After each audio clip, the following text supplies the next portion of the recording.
রাজ্য জেলা আদালতে গ্রুপ ডি কর্মী নিয়োগের একটি নতুন বিজ্ঞপ্তি প্রকাশিত হয়ে গেল, যেখানে ভারতীয় নাগরিক হলেই আপনারা আবেদন করতে পারছেন।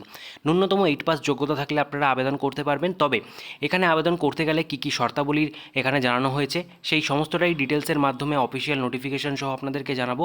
অবশ্যই ভিডিওটিকে স্কিপ না করে শেষ পর্যন্ত দেখুন। চ্যানেল নতুন হয়ে থাকলে এখনই চ্যানেলটিকে সাবস্ক্রাইব করে পাশের বেল আইকনকে অন করে রাখুন। আর যারা এখনও আমাদের টেলিগ্রাম গ্রুপে যুক্ত হননি, সেখানেও যুক্ত হয়ে যান, কারণ সেখানে আপনারা পেয়ে যাবেন নিত্য নতুন জব আপডেট। চলুন এবার চলে যাব অফিসিয়াল বিজ্ঞপ্তিতে এবং দেখে নেব কী কী ডিটেলস সেই বিজ্ঞপ্তির মধ্যে বলা হয়েছে। চলে এলাম সেই অফিস অফ দ্য ডিস্ট্রিক্ট জাজ অ্যান্ড পূর্ব বর্ধমান ইংলিশ ডিপার্টমেন্টের অফিসিয়াল বিজ্ঞপ্তিতে। আপনারা এখানে দেখতে পাচ্ছেন এমপ্লয়মেন্ট নোটিফিকেশন নম্বর সহ ডেট 2 এপ্রিল 2024 তারিখে বিজ্ঞপ্তিটি প্রকাশিত হয়েছে। একদম রিসেন্ট নোটিফিকেশন এটি।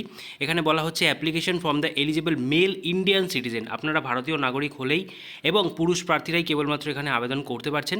কী কী পোস্টের জন্য আবেদন চলছে সেগুলো সমস্ত ডিটেলস নিচে বলা হয়েছে, দেখতে পাচ্ছেন। Name of the post night guard only for male candidate, নটি ভ্যাকেন্সি রয়েছে, যেখানে আনরিজার্ভদের জন্য economically weaker section, unreserved EC, schedule caste, schedule tribe এবং ওবিসি এ এক্স সার্ভিসম্যানদের জন্য এখানে কিন্তু একটি করে ভ্যাকেন্সি রয়েছে, টোটাল নটি ভ্যাকেন্সি।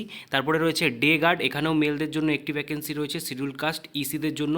তার পরবর্তীতে রয়েছে গার্ডেনার অনলি ফর মেল, এখানেও একটি ভ্যাকেন্সি কিন্তু বেরিয়ে এসছে। ঠিক আছে, টোটাল 11টি ভ্যাকেন্সি এখানে রয়েছে বিভিন্ন পোস্ট থেকে এই গার্ডের জন্য, যেখানে আপনাদের স্কেল অফ পে দেখতে পাচ্ছেন লেভেল 1 অনুযায়ী দেওয়া হচ্ছে 17,000 থেকে 43,600 টাকার মধ্যে। ঠিক আছে, সরকারি নিয়ম অনুযায়ী। এবং বলে রাখি, এখানে কিন্তু সম্পূর্ণ প্রথমে একটা কন্ট্যাকচুয়াল রিক্রুটমেন্ট হতে চলেছে, কিন্তু পরবর্তীতে এটা কিন্তু আপনাদের পারফরমেন্সের উপরে বেস করে সেটাকে পার্মানেন্ট করে দেওয়া হতে পারে, সেটা জানানো রয়েছে। ঠিক আছে, এর পরবর্তীতে এলিজিবিলিটি ক্রাইটেরিয়ার আন্ডারে বলা হয়েছে প্রথমেই এজ লিমিট, যেখানে ন্যূনতম 18 থেকে ম্যাক্সিমাম 40 বছর পর্যন্ত প্রার্থীরা আপনারা আবেদন করতে পারবেন। 1 জানুয়ারি 2024 তারিখ অনুযায়ী আপনাদের বয়সটা ক্যালকুলেট হচ্ছে। সরকারি নিয়ম অনুযায়ী এসটি এসসি প্রার্থী হলে 5 বছর, ওবিসি প্রার্থী হলে 3 বছর আপনারা কিন্তু বয়সের ছাড় এখানে পেয়ে যাচ্ছেন। মিনিমাম কোয়ালিফিকেশান বলা হচ্ছে ন্যূনতম 8 পাস, আর কিছু এখানে অভিজ্ঞতা চাওয়া হয়নি। Must have pass class 8 from any recognise school or recognise madrasa or any recognise equivalent institution থেকে হলেই আপনারা কিন্তু এখানে আবেদন করতে পারছেন। এবং বলা হচ্ছে must be physically and soundly fit. ঠিক আছে, শারীরিকভাবে কিন্তু সুস্থ সবল হতে হবে। তারপরে বলা হচ্ছে মোড অফ এক্সামিনেশন, অর্থাৎ আপনাদের সিলেকশন প্রসিডিওর, যেটা দুটো পার্টে হচ্ছে। ঠিক আছে, পার্ট 1-এ আপনাদের 100 মার্কসের কিন্তু একটা 50 কোশ্চেন, অর্থাৎ 2 নাম্বার করে প্রত্যেকটা প্রশ্নের মান থাকবে। এমসিকিউ এখানে এক্সাম হচ্ছে, যেখানে general knowledge, general intelligence, English, অ্যারিথমেটিকের উপরে বেস করে হচ্ছে আপনাদের এই এমসিকিউটা থাকছে।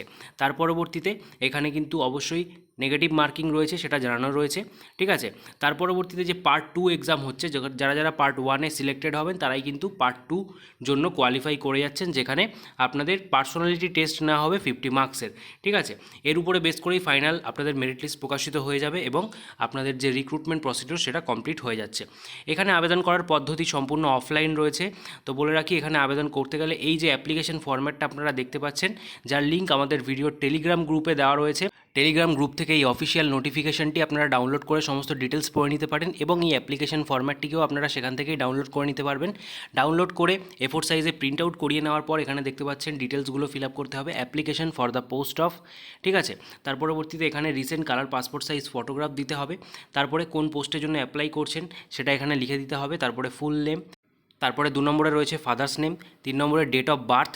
অবশ্যই কিন্তু এর সাথে লেখা রয়েছে, দেখতে পাচ্ছেন, গিভ অ্যাটেস্টেড সাপোর্টিং ডকুমেন্ট। এর সাথে কিন্তু মাধ্যমিকের আপনাদের যে অ্যাডমিট কার্ড বা বার্থ সার্টিফিকেট রয়েছে সেটাকে অ্যাটেস্টেড করে এর সাথে কিন্তু অ্যাটাচ করতে হবে, সেটা জানানো রয়েছে। তার পরবর্তীতে অ্যাকচুয়াল এজ 1/1/2024 তারিখ অনুযায়ী কত, এটা তো সেক্সটা আপনাদের মেলই হচ্ছে এখানে, যেহেতু পুরুষদের জন্যই এটা বেরিয়ে এসছে। তারপরে ন্যাশনালিটি ইন্ডিয়ান, রিলিজিয়ান, আপনাদের অ্যাড্রেস, পিনকোড সহ, কন্ট্যাক্ট নাম্বার, কাস্ট ক্যাটাগরি থাকলে দেবেন, ইডাব্লিউএস হয়ে থাকলে ইয়েস, আদারওয়াইজ নো করে দেবেন। ইসি ক্যাটাগরি হয়ে থাকলেও ইয়েস নোর অপশান রয়েছে। তার পরবর্তীতে এসটি, এসসি, ওবিসি, এবি কোন ক্যাটাগরি থেকে বিলং করছেন সেটা এখানে উল্লেখ করতে হবে। ঠিক আছে, তার পরবর্তীতে এডুকেশন কোয়ালিফিকেশান, যেখানে আবার বলা হচ্ছে গিভ অ্যাটেস্টেড সাপোর্টিং ডকুমেন্টস। অবশ্যই কিন্তু যে সমস্ত এডুকেশন ডকুমেন্টগুলো এখানে চাওয়া হচ্ছে সেটা অবশ্যই আপনারা অ্যাটেস্টেড কপি এখানে জমা করবেন।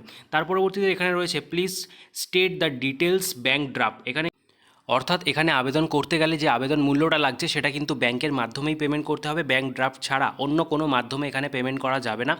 সেই অ্যামাউন্টটা আমি আপনাদের পরে বলছি। Amount of the bank draft এখানে লিখতে হবে, তারপরে রয়েছে name, date of the bank draft, তারপরে রয়েছে name of the issuing bank, কোন ব্যাংক থেকে আপনারা দিচ্ছেন, এই তিনটে ডিটেলস এখানে উল্লেখ করতে হবে। এবং আপনারা যদি গভর্নমেন্ট এমপ্লয়ি হয়ে থাকেন সেক্ষেত্রে সেটা এখানে তার ডিটেলসটা দিতে হবে, আদারওয়াইজ দেওয়ার দরকার নেই। তার পরবর্তীতে কিছু ডিক্লারেশন রয়েছে, যেখানে ডেট, ইয়োর্স ফেথফুলি বলে ফুল সিগনেচার, এবং এনক্লোজার্সের আন্ডারে আপনারা কী কী ডকুমেন্টস দিচ্ছেন তার একটা লিস্ট এখানে লিখে দেবেন।